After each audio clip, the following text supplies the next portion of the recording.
Hello again and welcome back to Serial Chronicles, where we follow some of the most heinous acts on humanity. Before I go any further, let me say this is one of the most disturbing cases I've ever read about and dealt with. So today we're here to look at a truly disturbed man, David Richard Berkowitz, a man with 4 names, a case that was closed, then opened again due to a cloud of doubt that casted a shadow over it. Okay, so let me take a shot at this 4 names thing. First, David Richard Berkowitz, born Richard David Falco, also known as the son of Sam and the .44 caliber killer, who first took breath in Brooklyn, New York, to Betty Bruder and Joseph Kleinman. So you might be asking where his birth name Falco came from. So I know it might be a bit complicated. Let's follow this though. His mother, Betty Bruder, had an affair with a married man called Kleinman while she was still married to Falco, who reportedly abandoned her. Thus, the birth name Falco. Now going on to the name Berkowitz. After a few days of birth, he was adopted by Nathan and Pearl Berkowitz, a Jewish couple who reversed the order of his first and middle names. Whoa, that was a mouthful. No wonder Berkowitz was so screwed up. So as we know, most of these crimes took place in New York. Imagine not being able to catch a murderer on the streets of one of the most famous cities in the world. This is what the cops faced as they tried to figure out who the killer was. While being taunted by Berkowitz of how inept they were at their jobs and making fun of them, he taunted them with letters, one of which stated, "I am deeply hurt by you calling me a woman hater. I am not, but I am a monster. I am the son of Sam. I am a little brat. When Father Sam gets drunk, he gets mean. He beats his family. Sometimes he ties me up to the back of the house. Other times, he locks me in the garage. Sam loves to drink blood. Go out and kill, commands Father Sam," and so on and so on. Just by reading this partial letter, we can see how disturbed this man was. This is one of many letters that he taunted the cops with. So as you can see, this is how the police of New York City faced up against the .44 caliber killer, who's better known as David Richard Berkowitz. The man had quite a rap sheet due to his obsession with killing by the way of a .44 caliber gun. This is one of the most unusual cases I have came across, as I've previously said.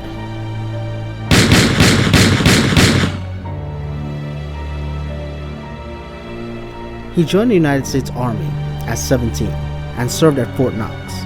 Soon after leaving service, minor crimes were the new game. He killed 6 people and wounded 7 others by July 1977. The killing spree terrorized New Yorkers and gained worldwide notoriety. Now let's do a quick rundown of some of his victims.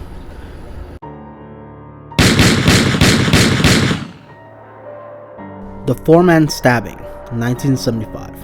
Berkowitz claimed that he carried out his first kill on Christmas Eve, when he was only 22. He used a hunting knife to stab 2 women. Berkowitz was not suspected of these crimes. After that, he soon relocated to an apartment in Yonkers, New York. Only one of these 2 women were identified, in which he stabbed this woman 6 times on a bridge near Desiree Loop. She was hospitalized for a week. Now getting stabbed 6 times and hospitalized for only a week, that is truly amazing, or this person was just lucky.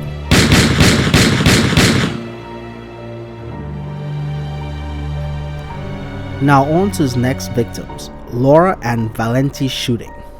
In 1976, the first shooting by the supposed son of Sam occurred in the Bronx area. In 1967, he shot an emergency medical technician named Donna Laura and her friend Jody Valnetti.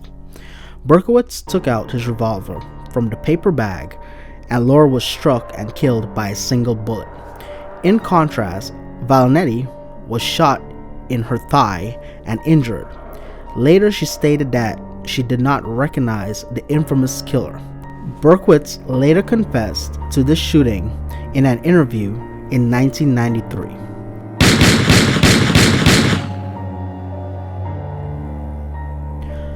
The next victim or victims is Donna and Keenan shooting, which happened in 1967. This took place the same year as the Laura and Valentini shooting. It happened in Queens. Clint De Niro was a security guard and Rosemary Keenan was a Queens college student. They were sitting in Keenan's parked car and suddenly the window shattered. De Niro was bleeding from a bullet wound to his head, but they did not realize someone was shooting at them. None of the two saw the attacker. Due to his injuries, Keenan had to have a plate implanted in his head. After the investigation, police confirmed that the car was shot with bullets of a .44 caliber gun, thus rise the name of the .44 caliber killer.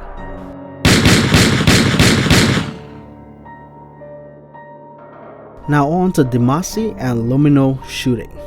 The same year, Donna DeMasi and Joan Domino, two high school students, were walking home from a movie on November 27, 1976. They were chatting on Domino's porch in Floral Park when Berkowitz showed up in military fatigues and began to ask them for directions. Upon asking the directions, he produced a revolver and eventually injured the two of them, leaving them in severe conditions.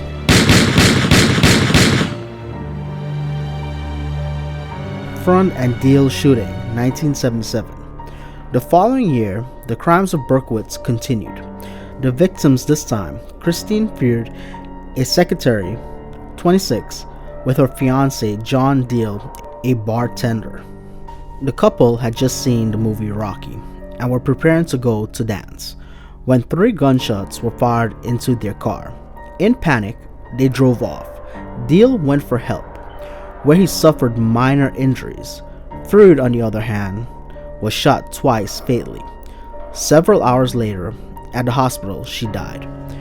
The police stated that these murders were similar to the earlier incidents and associated the crimes with the .44 caliber killer. They were close to cracking the code. The last 3 shootings were Voskrechain, Isu, and Surani. I apologize if I pronounce those names the wrong way. As we know, the story followed the same way. .44 caliber gunshots. So now, the plot thickens. As I said earlier, this was one of the weird cases for me. The case for the murders done by Berkowitz was reopened, as it was believed that even though he confessed to the grisly murders, he had some help. During his capture, he had confessed that he had help. Berkowitz was diagnosed with schizophrenia, but that was soon to be debunked. Berkowitz called a press conference in 1979 to announce that he had fabricated the demonic possession story. After this revelation, Dr. David Abramson, a psychologist who assessed Berkowitz while he was still telling the demon dog story, now found that he was sane, in which he wrote in an article for the New York Times.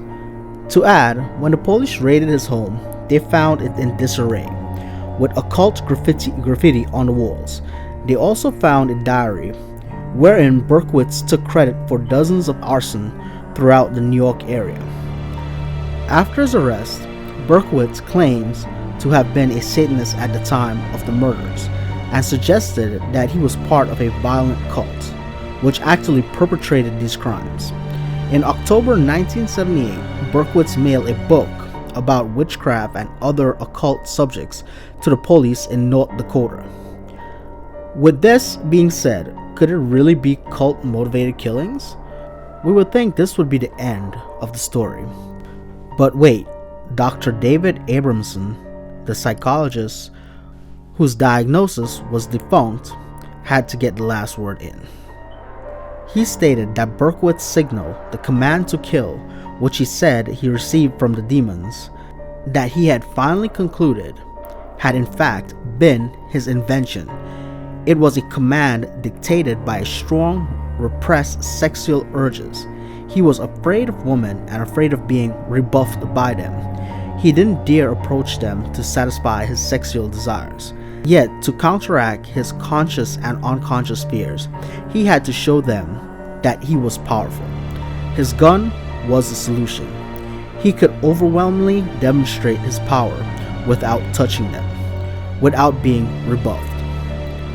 So, what do you think about Dr. Abraham's theory of a sexually repressed, crazed man? Or was he just an easily impressionable person that was manipulated by the occult? With all this being said, in my opinion, Berkowitz, I would say, is by far one of the most controversial serial killers out there. From the review of the materials I did, it seems like he did not have any mental disorders, as we have seen in other serial killers. He did not defile his victims or anything to that effect. What do you think was the reason for all these heinous acts? To conclude, he pleaded guilty to second-degree murder, was found guilty, and was sentenced to 6 consecutive life sentences, with the possibility of parole after 25 years in state prison. He subsequently admitted that the dog and the devil story was a hoax. It was reported that he tried to mend his ways during his time in prison by becoming evangelical. But after killing so many people and bringing sorrow and fear to so many families and a whole city, can this really be forgiven? What's your opinion on this? Thank you for joining us on another story from Serial Chronicles.